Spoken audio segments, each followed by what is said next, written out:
എല്ലാവർക്കും ഞങ്ങളുടെ പുതിയൊരു വീഡിയോയിലേക്ക് സ്വാഗതം. അപ്പോൾ നമ്മൾ കർക്കിടക മാസം ആയതുകൊണ്ടാണ് വെജിറ്റേറിയൻ ഡിഷസ് കൂടുതൽ പരിചയപ്പെടുത്തുന്നത്.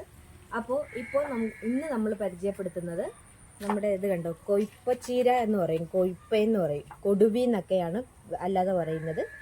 ഈ ചീര നമ്മുടെ പറമ്പുകളിലെല്ലാം നിൽക്കുന്ന ചീരയാണ്. വെള്ളക്കെട്ടുള്ള പറമ്പുകളിലെല്ലാം വെള്ളം ഇറങ്ങിക്കഴിയുമ്പോൾ അവിടെ ധാരാളമായി വളരുന്നൊരു ചീരയാണ്. അപ്പോൾ ഈ ചീര കൊണ്ട് നമ്മളൊരു തോരൻ ഉണ്ടാക്കാൻ പോവുകയാണ്. വളരെ ഔഷധ ഗുണങ്ങളുള്ള ഇതാണ്. ഇപ്പോൾ കർക്കിടക മാസത്തിൽ ഇത് കഴിക്കുന്നത് വളരെ നല്ലതാണ്. കുട്ടികൾക്കെല്ലാം വെച്ച് കൊടുക്കുകയാണെങ്കിൽ വളരെ അവർക്ക് നല്ല ആരോഗ്യം കിട്ടും. ഈ ചീര നമ്മൾ എല്ലാം കൂടി ഇങ്ങനെ ഒരുമിച്ച് പിടിച്ചിട്ട് ചെറിയ ചെറിയ കുഞ്ഞു കുഞ്ഞു അരിഞ്ഞെടുക്കുവാണ്. ഇതുപോലെ അടുക്കി പിടിക്കണം. ചീര ഇതുപോലെ അടുക്കി പിടിച്ചിട്ട് അങ്ങ് അരിഞ്ഞെടുത്താൽ മതി. ചെറുതായിട്ട് അരിഞ്ഞെടുക്കണം. ഇതുപോലെ നമ്മൾ ഒരുമിച്ച് പിടിച്ചിട്ട് ഇതുപോലെ ചെറുതാക്കി അരിഞ്ഞെടുക്കണം.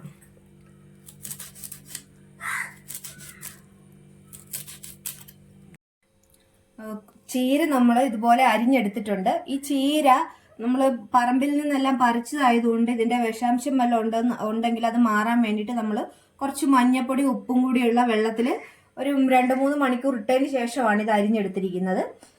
പിന്നെ അതിന് വേണ്ടിയിട്ട് നമ്മൾ ഒരു മുറി തേങ്ങ ചിരകി എടുത്തിട്ടുണ്ട്. പിന്നെ അതുപോലെ തന്നെ കുറച്ച് നല്ല ജീരകം അരയ്ക്കാനായിട്ട് ചേർക്കുന്നുണ്ട്. ഒരു 5 പച്ചമുളക്, ഒരു 2 വെളുത്തുള്ളി, ഒരു 3-4 ചെറിയ ചുവന്നുള്ളി, പിന്നെ ആവശ്യത്തിന് ഉപ്പ്, പിന്നെ മഞ്ഞപ്പൊടി. ഇതും കൂടി ചേർത്ത് നമ്മളൊന്ന് ഒതുക്കി എടുത്തിട്ട് ജസ്റ്റ് കടുക് താളിക്കുന്നു. അത്രേ ഉള്ളൂ. സാധാരണ തോരൻ പോലെ തന്നെ എടുക്കണം. നമ്മൾ ജസ്റ്റ് തേങ്ങയൊന്ന് ഇതുപോലെ ഒന്ന് ചതച്ചെടുത്തിട്ടുണ്ട്. ഇതുപോലെ ജസ്റ്റ് ഒന്ന് ചതച്ചെടുത്താൽ മാത്രം മതി.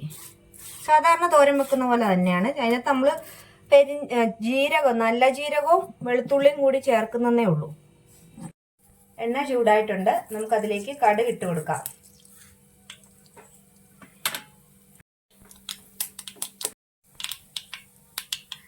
നമുക്കതിലേക്ക് നമ്മൾ അരിഞ്ഞു വെച്ചിരിക്കുന്ന ചീര ഇട്ട് ചേർത്ത് കൊടുക്കാം.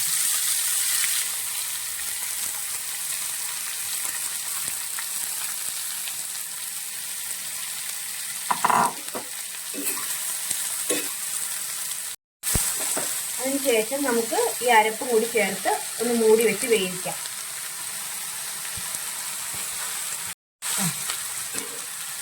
അത് ഒന്ന് ജസ്റ്റ് അരപ്പും കൂടി ഇട്ട് ഇനി നമുക്കൊന്ന് മൂടി വെച്ചൊന്ന് ആവി കയറ്റി കഴിഞ്ഞാൽ നമ്മുടെ തോരൻ റെഡിയാവും. ഇല ആയതുകൊണ്ട് വലിയ വേവൊന്നുമില്ല. നമുക്കൊന്ന് ജസ്റ്റ് ആവി കയറി വന്നാൽ മതി. അതിൻ്റെ ആ പച്ചപ്പൊന്ന്, അരപ്പിൻ്റെ പച്ചപ്പൊന്ന് വിട്ട് വരണം. അത്രേ ഉള്ളൂ. നമുക്കിത് മൂടി വെക്കാം.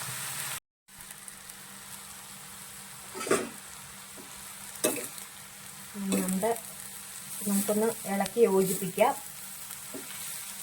ഇടയ്ക്കൊന്ന് ഇളക്കി യോജിപ്പിച്ചില്ല, ഇത് അടി പിടിക്കത്തില്ല. അതുകൊണ്ടാണ് നല്ലവണ്ണം മിക്സ് ചെയ്യണം. നന്നായിട്ട് ആവി കയറി ഇത് ഇല വേകണം.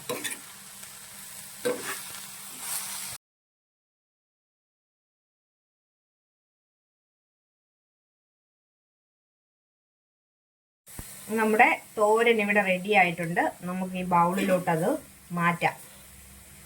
നല്ല ഔഷധ ഗുണമുള്ളതാണ്. കർക്കിടക മാസത്തിൽ കിട്ടുന്നവരെല്ലാം ഇതുപോലെ പറ്റുന്ന പച്ചക്കറികളെല്ലാം തോരൻ വെക്കണം. അതുപോലെ തന്നെ ചേനയുടെ ഇലയും എല്ലാം നമുക്ക് തോരൻ വെക്കാം. മഴക്കാലം കഴിഞ്ഞ് കഴിഞ്ഞാൽ ചേനയുടെ ഇലയൊന്നും എടുക്കല് ചൊറിച്ചിലുണ്ടാകും. അതുപോലെ തന്നെയാണ് ഇത്. നല്ല ഇതാണ്.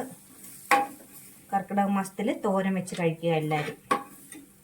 ഞങ്ങളുടെ വീഡിയോ ഇഷ്ടമായെങ്കിൽ ലൈക്ക് ചെയ്യുക, ഷെയർ ചെയ്യുക, അതുപോലെ തന്നെ സബ്സ്ക്രൈബ് ചെയ്യുക.